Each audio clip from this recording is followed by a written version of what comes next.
David Saint-Jacques, more than 200 days in space. The Canadian Space Agency doctor says it takes about a day to recover for every day spent in space. I'm hoping for your sake that's an exaggeration, but how are you doing? Well, I mean, I'm doing better every heartbeat, it seems. So initial recovery was very fast, and then it tapers off. But we're not there yet, but I'm kind of functional. If I can describe it better, you come back from space where you've been completely adapted for a long time, feeling very comfortable in space, and then very brutally, your body has to readapt to gravity. And there's several problems, but the main ones are that when you get to orbit, initially your mind is very confused because whenever you move your head and what you see rotates, your inner ear fails to sense any change in which way is up or down, because there is no up or down in space. So that's very confusing. So quickly your mind figures out how to just disconnect that sensor, your inner ear, our vestibular system. And once you're forgetting about that, it's very comfortable. You spend hundreds of days in space, floating around, tumbling around, doing cartwheels, no problem. When you come back to Earth, suddenly you get the sense of up and down again, and your brain has to learn how to match that with what you see. And that is very nauseating, and it means that you cannot walk straight. As soon as you move, your mind is confused. You need to hold someone's hand. So for first 2 days, really, it's very, very destabilizing. The other problem is your blood pressure. You're here standing on Earth, and your blood wants to fall to your feet, but your body knows how to compensate for that and send more blood to your brain. And you're okay, you're fine.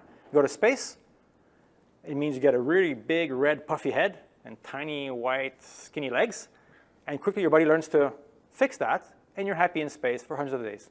You come back to Earth, your blood just falls to your feet. You get big, red, swollen feet, and you're all pale and ghastly because you're about to faint. So these two things really make you useless for a few days. You knew what to expect as far as coming back, but was it worse than you expected, or? I knew, what I did not I expected all these physical problems. I didn't expect they would make me so foggy. We call it space brains. You're like, you just want to be left alone a little bit. You feel like you want to sleep. It makes you mentally kind of dim, so that sounds like something you'd want to get over. Yeah, that's and because your family is there, your friends are there, your loved ones are there, you just want to embrace them and join the party, and you can't. Yeah. But that has gotten much better. So that space fog is gone, and I'm just still physically, I need to take a break from time to time. I saw you come down the stairs. It was a little slow. Yeah, I haven't dared ride a bicycle yet. So we'll get there. Fair enough. Yeah. Well, space exploration aside for a moment, you're also somebody who enjoys photography, and I saw a bunch of incredible shots that you took. As somebody who likes photography, what was it like to have that opportunity? Sometimes, it was always fun to be able to share it, but like any photography, outdoor photography, it doesn't really do it justice. Right? So I look at those photos and I know, oh yeah, that's a small part of that whole site, that whole vision. But I've been trying my best to capture the feeling of the Earth as a sphere there in space, and the Earth, the limb of the Earth, and the perspective that it gives you, how big things are, the scale of things. So it was my daily, whenever I could, I would go to the window and play that game to myself. Where are we now? And see if I can recognize. Quickly, you can recognize continents. You can eventually recognize, oh, this has got to be Europe. Oh, that's got to be Africa. Oh, that's North America. That's South America. We have a say among ourselves. If it looks strange or you're not sure where it is, it's Australia. Oh, really? I did see Vancouver. I saw Edmonton, and I saw the Eastern Townships, very close to where we are right now. Very easy to recognize Canada from space. Yeah, it's very distinct kind of ground features. And the coastlines, of course. Yeah. What about, I wanted to ask you, you're up there that long. Was there a highlight? A better question, how much of a highlight was that spacewalk? Because I think that's what you'd have answered if I'd asked. Spacewalk was definitely one of the major highlights. There were several highlights. Yeah. The launch, the ride on the Soyuz rocket is definitely a huge part of what I remember from the whole experience forever. That feeling of being pushed up away from Earth, very, very powerful, squished in your seat by the acceleration, and it only takes 10 minutes, and then the engine stops, and then your pen you were using to make notes just floats around in your seat. That's my first vision of zero gravity. And then it was nighttime when we reached orbit, and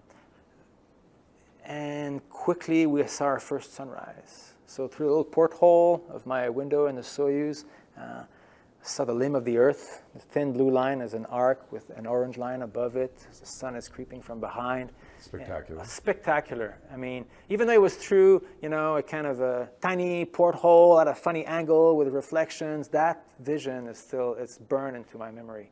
My first view of the Earth from space. Very strong. And then, of course, other moments, preparing for the spacewalk. And the spacewalk itself, getting out of the door the first time, that's a very strong emotional memory. And it was an interesting realization to myself. Because so many people ask you questions about it in anticipation, one of the questions people would ask is, I wonder if that will make you feel very small, to be alone there. And it surprisingly not. In my own little, the spacesuit is like a little spacecraft in the shape of a human body with everything it needs to keep you alive. There I was, a satellite of Earth, looking at the whole planet below me and space station next to me, with the friendly voice of mission control in my ear set. I didn't feel alone.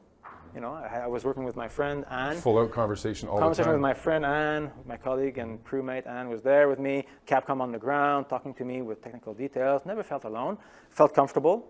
And I was thinking of our planet and our civilization and a human being. Of course, you think, wow, one human is tiny. Try to imagine how big is a human being on Earth. Tiny, but the reach of the human soul is huge. Here I am, representing humanity, wearing this suit that's keeping me alive, that's the product of the imagination of people on the ground, doing a spacewalk that's been designed by people on the ground. So the reach of the human soul is immense. So it makes you feel like you're part of this huge, powerful, beautiful force, which is human imagination, human collaboration. And what we can do when we work together is incredible. So I didn't feel tiny at all. I felt like I was part of something immense. Which is actually the case, because so many governments and countries are involved in this. That's a good way to think about it. Yeah. You got some really neat shots of yourself while you're out there too. Yeah, it was just blind luck. Yeah. Well, normally those shots have the visor down, but you've got some really neat ones where you see your face completely in those. Actually, I got lucky. Yeah? I got lucky because I was wondering about that. I got lucky because a spacewalk is a very, very busy operation. You prepare for it for, years, basically, including the training on the ground, thousands of hours. Specifically for that one spacewalk, we have all this training, virtual training, every move you're going to make. People on the ground are watching you every step with many television views and helmet cam views. And, time is of the essence because you have only so many hours of life support resources. We're not messing around. So you're busy, checking your spacesuit, making sure everything is okay, doing your work correctly, talking with everybody you need to talk to, very, very busy. Every so often, you look at the Earth, go, wow, okay, go back to work, okay? And you try to integrate that sight, that perception to that new perspective. And then at some point, during one of my tasks, I had a problem. Some part would not fit somewhere, and I try again. Of course, you blame yourself first. Maybe I'm not understanding which way it goes. Try to put it another way around. Doesn't work. I really think it doesn't work. I look around, and then I make a call. I say, I think this is just not going to work. I'm sorry. I'm showing you in my camera view. What do you think? And then he said, okay, stand by.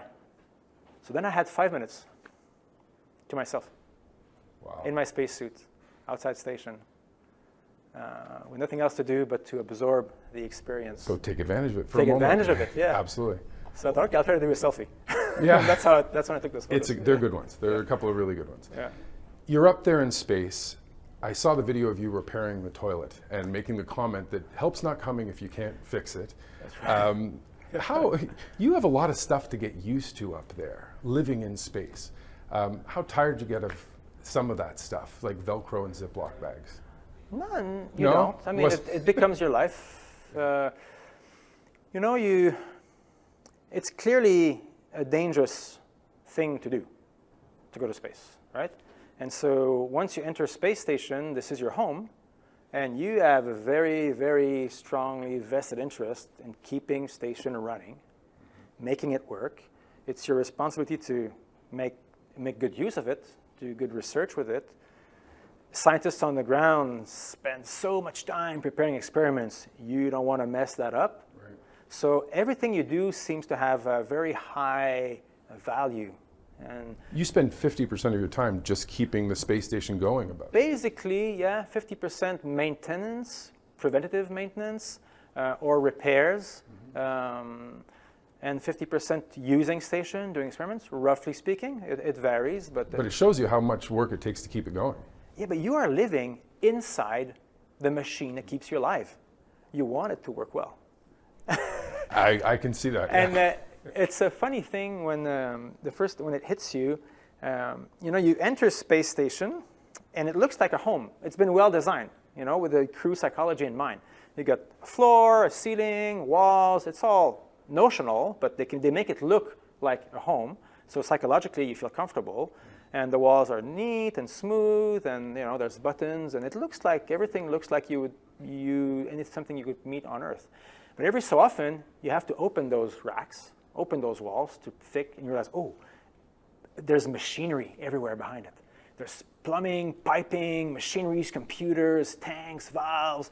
You are living inside a life support machine. This is going to seem like a strange thing to say, but when you were fixing that toilet, I was looking at the plumbing and going, my God, that's incredibly complex. Every panel on station looks like that behind. Yeah. But it's hidden from view, so that psychologically, it feels more comfortable, and it feels like your office or your lab or your home, which is what it is all in one. Station is your home, yeah. your lab, your office, all in one. That's kind of important, that it makes you emotionally, psychologically think this is home. Very important, very, very important. And that's one kind of not hidden, but more rarely spoken of aspect of human spaceflight. Because there's humans in the loop, it's got to be humanly livable. Mm-hmm. And there's a lot of effort put into making this comfortable so that you can be more functional. There's also a lot of effort that goes into making it happen on a personal level, because most business trips don't last 6 months. Yeah. How's the family? So I'm glad you asked the question, because this was to me the biggest challenge of the mission, and I think that was the right way to look at it. I always thought, okay, I've been selected to do this. I probably have the basic skills. Then I've been trained for years and years. I think I have the good knowledge. And once I go to space, I felt confident that I could do the tasks with work and effort and application, but I always felt confident that we can do this together with ground control and with whoever was helping me. The real challenge was, how can my family handle this? And it's not just the 6 months in space.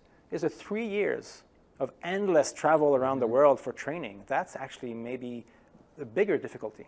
And that's the phase during which the family, your spouse, your children get used to you not being there, and how we're going to function.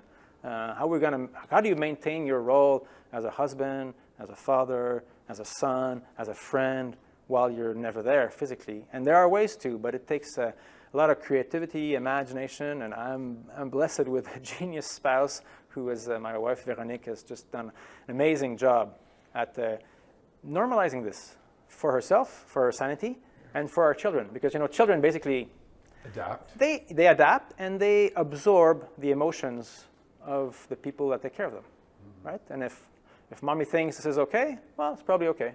And that for them, that was just their norm. Yeah, but it is to a cost. To me, it's, to me it was, I missed them terribly. My daughter was born when I was assigned for this mission. I've been gone all her life. And ouch, that's a tough way to put it. Yeah, and she just turned 3, and here's this guy that she kind of only knows from the iPad.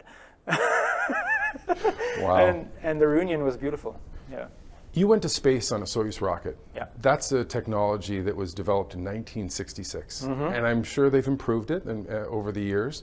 But since then, the space shuttle was developed, designed, and retired. You were the first person to go into a brand new spacecraft, the SpaceX Crew Dragon. That's right. That's the first new spaceship to take humans into space that's been developed in 40 years. You're correct. Yeah. How important is that? It was very. It was a pretty emotional moment. It's like a glimpse of the future, of a new era. I mean, it looks completely different. It's beautiful. It's beautiful. My first reaction was, hey, this is like a, like the business section of an aircraft. Yeah,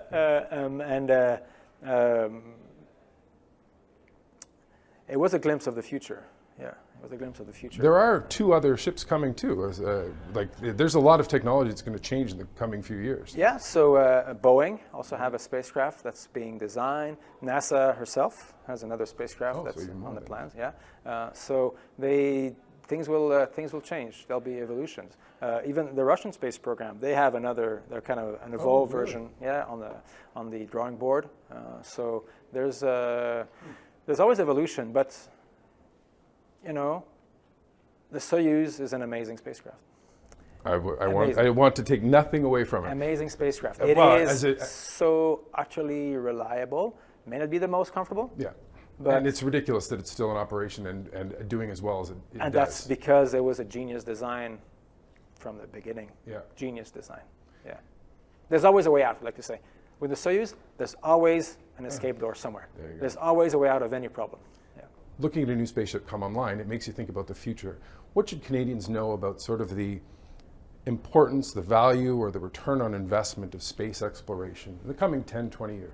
So, space exploration is part of, more globally speaking, this is what we do to evolve. So, space exploration will never be the priority. Priority will always be things like education, healthcare, the economy, security, employment. These are the basic things that we must do to be comfortable, to be alive. But throughout the history of humanity, we've always kept a little fraction of our energy, of our resources, for dreaming, for the arts, for science, and for exploration. And with that little fraction of our energy that we keep for those extra things, that's how we progress.